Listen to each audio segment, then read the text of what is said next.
Hari ini agendanya dok? Dari abang aja bang. Ya, hari ini tanggal 27 Mei, Dr. Richard menghadiri panggilan dari Polda Metro Jaya di Krimsus. Nah, sebagai warga negara yang baik, Dr. Richard hadir untuk memenuhi panggilan tersebut. Cuman begini, yang saya sedih, ternyata setelah kita pelajarin semua laporannya, bagi saya, pelapor ini sangat tidak layak untuk menjadi seorang pelapor. Banyak barang bukti yang setelah kita teliti ternyata jauh sekali dari perbuatan pidana yang dituduhkan kepada Dr. Richard. Itu yang pertama. Yang kedua, Dr. Richard ini selama ini sudah mencoba untuk diam, dalam artian beliau ini sekarang kan lebih bijaksana lah dalam menghadapi sebuah perkara, dalam sebuah kasus begitu. Tetapi ketika diserang-serang terus, ya tentu pada akhirnya kita menghadiri panggilan Polda Metro ini untuk membuka terang benderang laporan tersebut. Dan saya sangat yakin, sekali lagi saya sangat yakin, laporan ini jauh daripada perbuatan pidana. Itu dulu. Lalu kemudian saya juga mengucapkan terima kasih kepada teman-teman penyidik yang sangat humanis hari ini telah melakukan pemeriksaan dengan baik, di mana Dr. Richard dapat memberikan keterangan sebebas-bebasnya dan seluas-luasnya. Itu menurut kami sangat perlu diapresiasi. Kami menyampaikan terima kasih kepada pejabat utama Polda Metro Jaya, Pak Kapolda, Pak Direk Krimsus, Pak Wadir Krimsus, Pak Kanit, Pak Panit, semua sangat humanis dan kami merasa sangat diperlakukan dengan sangat amat baik.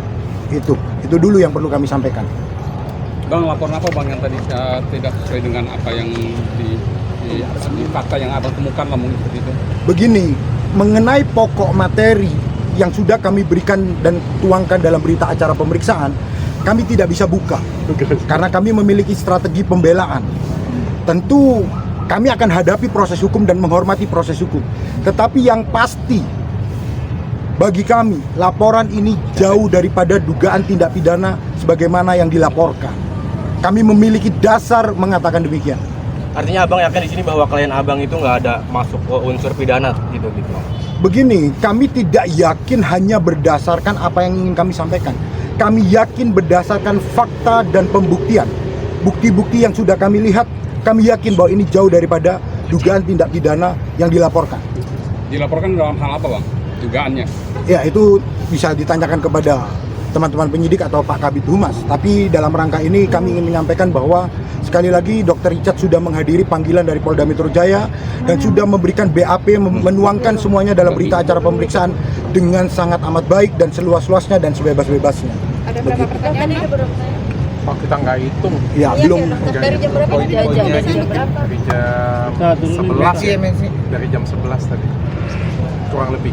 Poin-poinnya aja mungkin dok, seperti apa? Benang merahnya apa sih dok? Wah, aku mungkin nggak bisa spill, tapi mungkin ya jadi kekecewaan aku karena kan waktuku juga padat ya. Waktuku juga padat banget. Aku agak kecewa tadi di BAP. Aku ngelihat apa ya, yang laporinnya juga, mohon maaf ya, menurut aku ya, belinya juga tidak di platform resmi, belinya juga terindikasi barangnya bukan barang palsu, jadi bukan barang asli ya, bukan barang asli, bahkan bukan beli di tempat aku. Yang kayak gitu punya bisa dilaporkan. Makanya pengacara aku pede, makanya pengacara aku tadi bilang bahwa kita jauh banget dari unsur pidana. Orang belinya aja nggak di tempat aku kok. Makanya kayak aku datang ke sini aku ngeliat, aduh, ya minimal kan beli di tempat aku lah kayak gitu kan, atau minimal dikonsumsi. Ini dikonsumsi juga enggak, dipakai juga enggak, tapi dilaporkan. Kan perlindungan konsumen tuh ya harus digunakan ya. Di sini nggak ada korban loh, satu pun nggak ada korban. Bahkan yang lapor dengan aku pun jadi korban tuh nggak ada. Jadi ini laporan yang menurut aku tuh dibuat-buat. Aku nggak tahu tujuannya apa, nggak tahu maksud dan tujuannya apa ya. Tapi sebagai warga Indonesia yang baik aku datang. Sudah komunikasi dengan pelapor nggak sih? Dengan adanya ini mungkin tidak selaras ya mungkin ya. Itu apa kita komunikasikan? Kita kan sudah masuk ke proses hukum ya, kita hadapin proses hukumnya. Tapi begini, tadi Dr. Richard sudah menyampaikan sedikit bahwa yang dilaporkan salah satunya adalah perlindungan konsumen. Yang perlu kita garis bawahi adalah yang namanya konsumen itu pasti mengkonsumsi. Sedangkan apa yang tadi kami lihat, semua produk-produk yang diperlihatkan tidak ada satupun yang dikonsumsi. Pertanyaannya, apakah pelapor dapat disebut sebagai konsumen? Karena seluruh produk yang dihadirkan tidak pernah dikonsumsi secara langsung. Jadi produk yang dihadirkan adalah produk yang utuh. Dan kami duga, sekali lagi kami duga, bukan merupakan produk yang dibeli dari platform resmi. Itu yang pertama. Yang kedua, bukan diduga, memang nggak beli di tempat resmi. ya, bukan beli di tempat resmi. Dan yang kedua, ada indikasi bahwa produk tersebut bukanlah yang dijual oleh Dr. Richard. Artinya palsu. Ada perbedaan di situ. Kami belum bisa menyimpulkan, tetapi yang bisa kami sampaikan ada perbedaan dengan yang original yang Dr. Richard jual. Ya, yang aku duga juga sepertinya mungkin ya, aku nggak bisa ngomong ya, karena itu kan nggak beli di platform resmiku ya. Jadi bisa jadi itu juga bukan padaku, bisa jadi itu dibuat-buat, dikarang-karang, aku nggak tahu sih. Tapi yang jelas bukan beli di tempat resmiku dan juga nggak ada korban di sini. Jadi aku tuh duduk ngabisin waktu, aku tuh bingung juga apa yang dipermasalahkan di sini. Korbannya nggak ada, belinya nggak di tempat aku, tapi dilaporkan. Ya, tapi udahlah kalau kita diundang ya, saya menghormatin pihak kepolisian di sini. Polisi ngundang saya memberikan keterangan. Dok, kerjasama Mungkin beli dengan di reseller nggak sih, reseller Dok? mungkin. Athena tidak memiliki reseller, jadi kita nggak punya reseller. Oh, Jadi nggak punya reseller resmi, Dok? tidak, Athena tidak punya reseller. Yang punya reseller itu Glowtech ya. Itu Glowtech itu perusahaan istri. Memang sistemnya distribusi. Kalau Athena sendiri kita nggak punya reseller dan kita tidak punya reseller resmi, nggak punya. Jadi bukan platform resmi kita. Gimana lah? Bahkan kayak gini ya. Ini kasusnya dalam ya. Ada orang katanya beli dari tempat saya. Lalu pelapor si Dr. S nih beli dari orang ini. Jadi terus belinya itu bedanya 1 tahun kemudian. Coba dipikir, barang siapa itu yang ada di situ? Dan tidak ada video unboxing. tidak ada video unboxing, tidak ada bukti bahwa itu produk saya juga. Dan setelah saya lihat produknya, mohon maaf, berbeda dengan produk saya. Secara fisik pun saya bisa lihat bahwa produk tersebut berbeda dengan punya saya. Makanya Nih, ada satu kata kunci penting. Pembelian dilakukan tanggal 23 Juli 2023. Sedangkan produk itu diproduksi pada bulan Agustus 2023. Bagaimana bisa sebuah produk belum dibuat tapi sudah ada pembelinya? Catatannya ya, dibeli tanggal 23 Juli 2023, sedangkan produk itu diproduksi tanggal 8 Agustus 2023. Jadi dibeli sebelum produk itu dibuat. Nah, ini kan menjadi tanda tanya bagi kami, ini menjadi tanda tanya yang lucu. Dari mana produk itu didapat? Nah, itulah dasar bagi kami yang menjadikan kami menduga bahwa produk yang dijual bukanlah produk resmi Dr. Richard. Oke. Dokter, Dok, seolah-olah ini sebagai musuh bebuyutan nih, Dok. Kemarin kan sempat dokter yang di Jakarta Selatan nggak? gimana? Ada dugaan mungkin kaitannya sama laporan dokter di Polres Selatan? Oh, enggak ya. Kalau dari laporan sih sebenarnya beliau dulu yang ngelaporin saya ya. Saya kan terakhir ngelaporin ini. Kalau dari itu ya, nggak ada sih, kayak nggak ada hubungan sih. Dok, seolah-olah sebagai musuh bebuyutan nih, Dokter S kan terus nyenggol-nyenggol dokter mulai dari produk sampai terakhir unboxing hadiah handphone, giveaway handphone itu iPhone itu gimana nih, Dok, responnya, Dok? Publiknya yang bisa menilai ya. Kalau menurutku, kalau misalnya memang saya kan dari dulu terkenal masuknya di edukasi ya, dan saya fokusnya memang di edukasi. Maupun saya ke podcast sekalipun, sebenarnya bahan yang saya bawa sebenarnya ada edukasi ya. Sekarang kalau misalnya doktif seperti itu, saya pikir publik lah yang bisa menilai sih, apakah tujuannya memang edukasi. Kalau memang tujuannya edukasi, yang edukasi ke masyarakat, saya pikir nggak perlu kemana-mana sih. Sampai ke handphone, sampai ke berlian, sampai ke baju orang dikomentarin, sampai ke macam-macam kehidupan pribadi ya. Saya pikir kalau misalnya memang dia edukator ya, edukasi aja yang benar. Tapi kalau misalnya sudah masuk ke ranah pribadi, saya pikir itu bukan mau edukasi lagi ya, mungkin mau menghancurkan orang. Ada dendam pribadi, mungkin Dok? terindikasi persaingan bisnis, mungkin terindikasi iri hati, ya kan? Kalau memang saya ya, jujur ya, saya nge-review skincare abal-abal loh, polosan Mercury yang kita ngomong ini jelas-jelas jahat tanpa terbantahkan bahwa di dalamnya ada kanker. Saya selalu ngomong ini produk berbahaya, tapi saya nggak pernah ngomong saya serang suaminya, saya sampai serang anaknya, saya sampai serang bajunya, saya serang agamanya, nggak pernah loh. Saya cukup, kalau Anda masih mau beli, silakan. Saya sudah kasih tahu, tugas saya sebagai edukator cuma cukup ngomong bahwa ini produk berbahaya. Kalau nggak boleh dong maksa-maksa orang. Kalau orang masih suka mau beli, ya terserah kalian. Kalau saya, karena saya edukasi, bukan dengan penuh kebencian, itu kalau saya ya. Nah maka ya publik aja lah menilai ini benar-benar edukasi atau bukan. Cukup gerak nggak sih dok? Artinya sampai ya itu ke ranah sampai pribadi, nyenggol-nyenggolnya bukan ya inti masalah dari ini. Saya diketawain aja mbak. Kan ini kan mengatur bahan apa sih sampai akhirnya Nggak ada produk, makanya saya juga bingung ya, produk yang kita laporkan semuanya BPOM ya bang ya? BPOM resmi. BPOM resmi, legal untuk dijual. Ya. Dok, mungkin ini kan sama aja kayak mencederai ya, produk dokter nih. Bahkan sampai netizen ini banyak yang ngehujat produknya dokter juga. Mungkin gimana tanggapan dokter?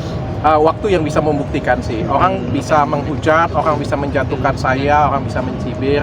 Tapi kan waktu yang bisa membuktikan semuanya ya. Masyarakat mungkin kalau dengar sesuatu mungkin takut. Ya saya maklumkan. Tapi kan kalau mereka berhenti pakai kan mereka ngerasain, oh ya nggak ada apa-apa, baik-baik saja, tetap sehat, kulit aku tetap baik.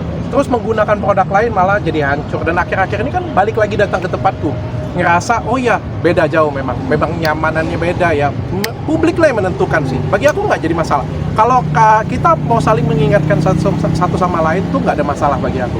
Tapi tolong jangan tendensius karena kita kan sama-sama dokter, sama-sama edukator, sama-sama kasih manfaat ke masyarakat yang intinya seperti itu. Dok, kerugiannya so far setelah dilaporkan ini sama Doktif apa dok? Mungkin berapa ratusan juta kah kerugiannya atau gimana dok? Atau omset menurun? Aku nggak pernah khawatirin itu sih. Aku kan terus buat karya aja ya. Kita terus buat karya yang terbaik saja. Aku nggak pernah mengkhawatirkan masalah omset, masalah dagang sih sebenarnya sih. Karena selama itu aku buat dengan sepenuh hati, selama ini selalu makin baik sih. Yang aku kalau ngomong kerugian ya pasti besar ya. Nama baik kan nggak ada harganya ya pasti semuanya ya. Tapi aku percaya Allah sih. Jadi aku serahkan aja semuanya. Sempet kena mental nggak dok? Digempur mulu nih. Ya, aku harap bisa cepat buka mata masyarakat aja sih. Dok akan melaporkan balik tuh? Sudah dilaporin, ya bang? Sudah naik sidik juga, katanya besok beliau juga hadir ya. Ya, mudah-mudahan segera tersangka. Bang, ini cek panggilan statusnya yang keberapa bang? Sendiri dok? Hah? Nggak mau cek statusnya dokter sendiri benar-benar dokter atau bukan? Wah, itu bukan karena saya lah, mungkin itu dinkes aja bang ya, atau nanti yang lain aja karena yang lain. Aku nggak mau gangguin orang sih. Bang, ini panggilan yang keberapa untuk dokter itu? Ini panggilan yang pertama untuk BAP ya. Ini panggilan yang pertama dan Dr. Richard langsung hadir memenuhi panggilan dari Dirkrimsus Polda Metro Jaya. Begini, terakhir mungkin kita nggak tahu hati seseorang, ya kan? Tujuan melaporkan itu apa? Apakah benar membela masyarakat ataukah untuk menghancurkan seseorang? Kita tidak pernah tahu itu. Tapi kalau saya melihat daripada bukti-bukti yang ada, bagi saya tujuannya sudah berbeda. Bagi saya, ini penilaian saya, bukan penilaian Dr. Richard, penilaian saya. Saya sebagai kuasa hukumnya Dr. Richard melihat bukti-bukti, saya merasa ini sangat jauh daripada dugaan tindak pidana. Maka dari itu saya mau sampaikan kepada pelapor, kalau tujuannya tidak benar, ingat, Tuhan tidak tidur. Itu aja. Bang Rokok bang. Kalau buat Dr. Richard sendiri, dok, artinya di kasus ini kan cukup melelahkan ya dari segi pikiran, waktu segala macam. Gimana dok menyikapinya, menghadapinya dok? Enggak juga sih, tenang aja. Aku sih senang, santai. Dia ambil hikmahnya saja. Aku yakin ini buat aku jadi lebih dewasa, buat brandku juga jadi lebih matang, buat brandku jadi lebih siap juga. Aku percaya sih brandku yang sudah aku bangun dari 12 tahun yang lalu pasti kuat, pasti bisa ngelewatin ini, dan aku yakin kalau misalnya bisa ngelewatin ini pasti akan jadi yang lebih baik. Andai pun aku ngomong kayak gini ya, nggak ada manusia yang namanya tidak sempurna. Semua pasti punya salah. Begitupun juga brand, pasti ada kekurangannya. Aku nggak ada satupun brand yang sempurna 100%, nggak ada. Andai pun kalau brandku pun ada kekurangan, aku siap kok perbaikin. Jangankan itu kok, nggak ditunjukin sekalipun, aku terus perbaikin diri kok. Itu adalah kewajibanku supaya aku bisa jadi tumbuh terus, bisa jadi brand yang bagus. Menurutku seperti itu ya. Yang penting jangan tendensius, itu aja sih. Jangan ada niat untuk menjatuhkan iri dengki ke orang lain. Oke. Sip. dok. Oke, terima kasih semua. Sayang kan? Mudah-mudahan nggak ada. Belum ada. Nanti tanyakan ke Polda Metro ya. Kalau itu sudah kewenangannya penyidik. Tapi sampai saat ini belum ada. Hai, terima kasih sudah menonton. Jangan lupa subscribe, like, comment, and share.